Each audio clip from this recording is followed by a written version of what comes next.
Howdy folks, it's the Rusted Pack Route with you guys again today. Today I'm going to go over general maintenance with you guys with a manual transmission vehicle and an automatic transmission vehicle. And it's kind of the same concept with today's vehicles. It is 2021 now, and concept is kind of similar. So far, you start off here. This is your battery. You want to make sure there's no corrosion on your terminals. Make sure they're cleaned off. And if you ever need to, you can change your battery out if you think it's dead and no good anymore.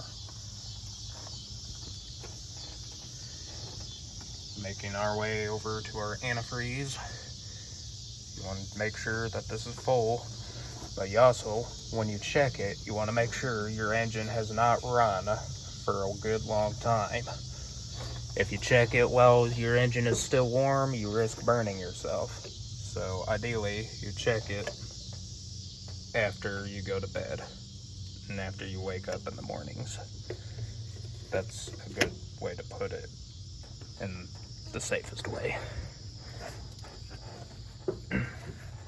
And you would want to flush that you'd want to flush any old antifreeze out after about 3,000 to 5,000 miles, depending on your vehicle. Then we have your belts. Make sure they're not cracked, broken, or frayed, or any signs of wear and tear. Make sure it's good and tight. Not much slack in it. This one is good. If you have a broken belt, you risk overheating your engine since it turns your water pump. And that is a key to keeping your engine at a moderate temperature and safe temperature.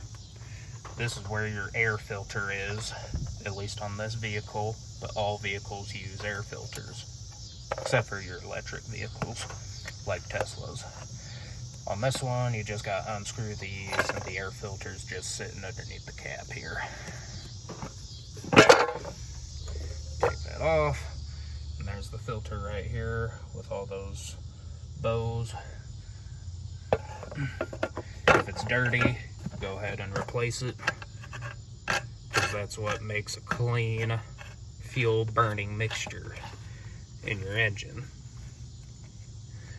And therefore makes it run clean and at its peak efficiency.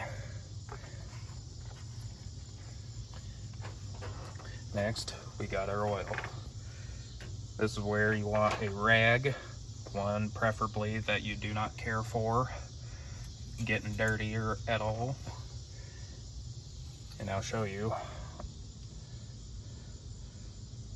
down here, but so far, let that focus real quick. You see where it says Oper range? That means operating range. You want your oil filled between that. If you overfill it, you risk damage. If you underfill it, you risk damage. I'll show you how to properly do that.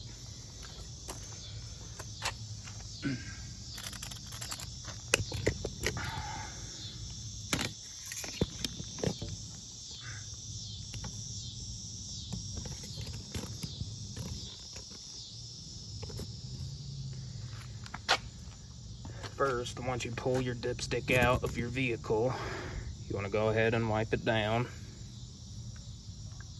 And then you insert it back into the engine. So that's what we're going to do. We're going to insert back into the dipstick tube. And this, just make sure you get an accurate reading. And pull it out. Set this back on the ground. And there's the reading right there. That's your operating range. So this one is still good. If it's under that range, that means you need to add oil. or change it. Or at least add a quart until you can get the oil changed or looked at. And change your oil out every 3,000 to 5,000 miles as well. And on this vehicle, changing your oil or adding oil, you just take this off and you put your oil in there.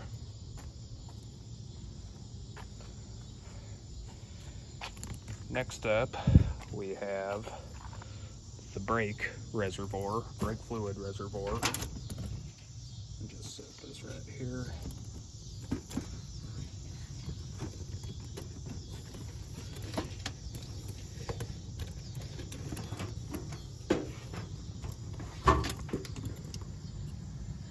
Okay, look at that. And that's your brake fluid reservoir right here. You want to open it and make sure it's full. This one you gotta be a little more careful with. Be slow and gentle as you take it off.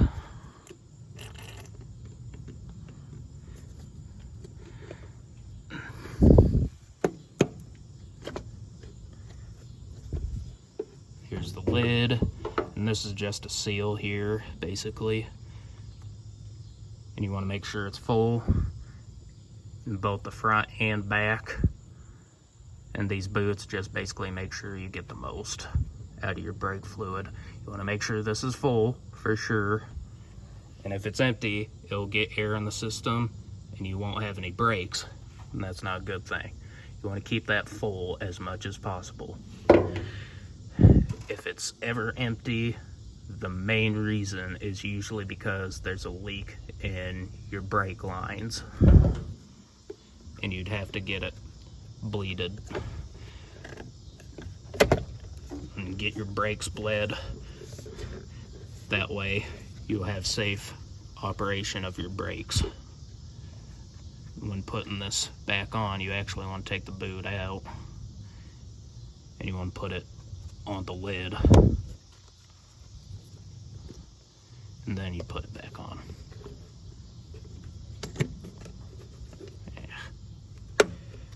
Usually at such an awkward angle like this, you want to put the back on first.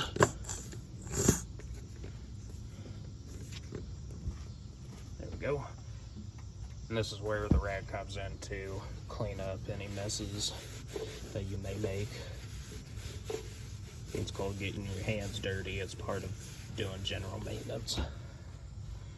Next up, since this is a stick shift vehicle, we have your hydraulic clutch fluid reservoir. This is where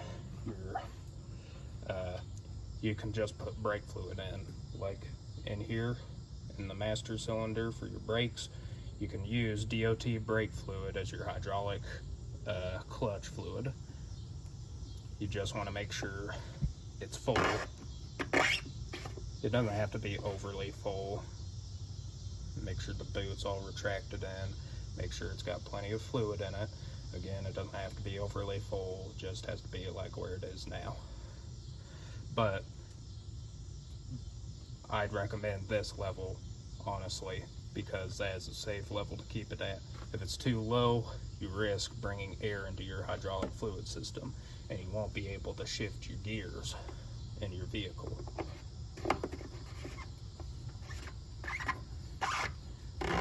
Again, clean everything off with your rag. Then you just want to make sure and check all your hoses. Any lines and hoses, make sure they're not leaking. Make sure you don't hear any hissing or fluid coming out. Especially the bigger ones. That's where all your antifreeze goes. Some of this is where all your hoses go. Next off, if you're in a vehicle as old as this, you have an ignition wiring system or distributor system. This is a distributor wire. This goes to the spark plugs. Make sure those are all connected. And that's all you gotta do is just make sure they're connected and the proper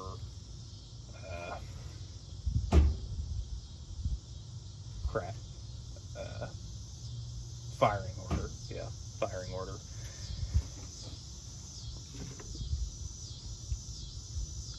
Yep. And there's just a air hose here, and your antifreeze and radiator hoses. Make sure none of those are leaking either. Then we're going to move down to our transmission on this vehicle. This is where it gets interesting, really, because on stick shifts are not usually a traditional. Whoa. Drop the camera.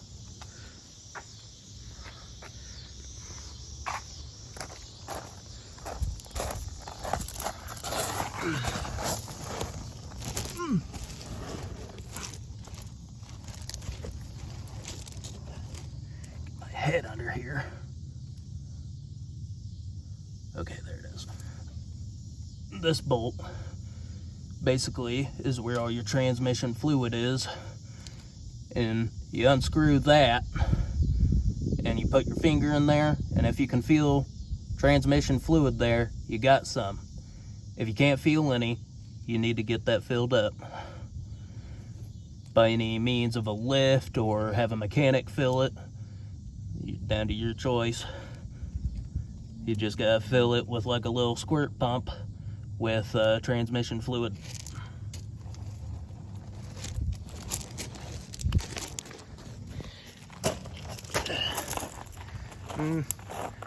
So that's all your engine stuff.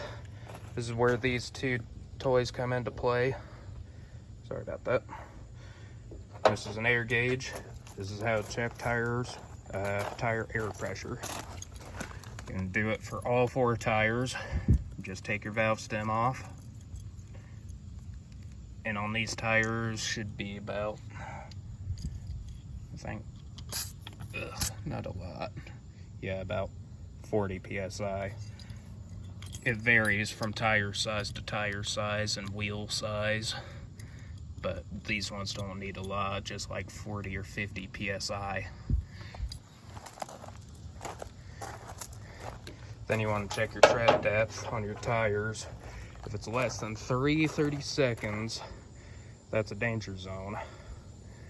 So any higher than 3 seconds is good.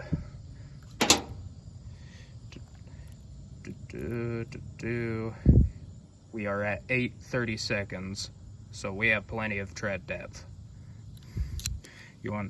My workplace has me check from 3 different places on the tire, and that'd probably be ideal for you too.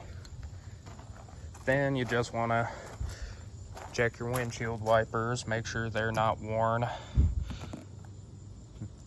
and check all your lights, make sure all them work. Running lights, your turn signals, your brake lights, hazards even. And one thing I forgot to mention is a windshield washer reservoir.